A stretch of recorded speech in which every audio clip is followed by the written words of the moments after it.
She was shot to death at close blank range. Her homicide was beyond brutal. Someone out there knows something and must know who she is.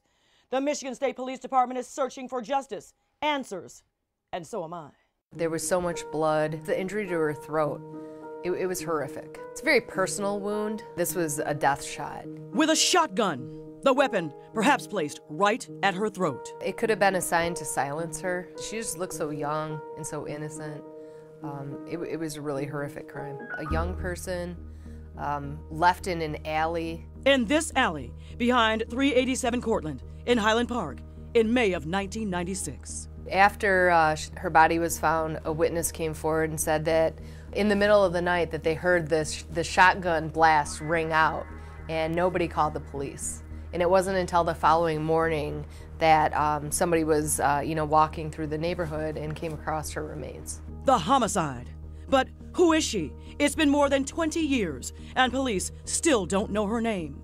Detective Sergeant Sarah Krebs, with the Michigan State Police Missing Persons Coordination Unit, is desperate to find her loved ones and get her the justice she deserves. We've always thought of her as a kid. As young as 15 or as old as 25.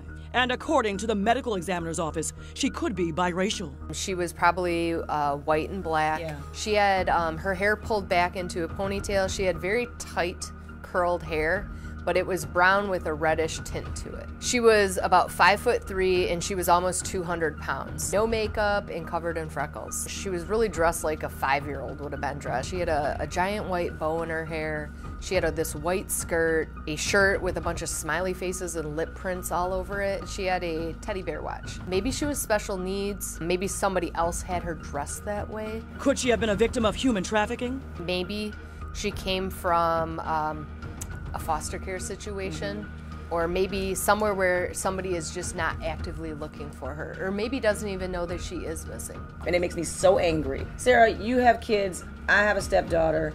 When I see her, that's what I see. Yeah, I think this, any parent out there is probably just thinking, how can this happen? But this does happen. I mean, we have 300 some cases where we can document that people end up in the morgue and don't get identified, and nobody ever comes forward for them. State police had her body exhumed from this Canton cemetery in 2015. We exhumed her for a DNA profile. It has not hit in CODIS, meaning that we're still waiting for that family to come forward and give us their family reference samples. With this case, we do have fingerprints, yes? We have one fingerprint on file that we're able to retrieve from her body. Crime Stoppers is offering a reward for information that leads to the identity of this Jane Doe and an arrest. Who are you? Just give us her name. Somebody out there loves her. MSP needs someone, anyone who recognizes her to reach out to them right away. It has been far too long, and this young woman deserves to rest in peace. And detectives will continue their mission to find her murderer. And I will too. I'm Andrea Isom, 7 Action News.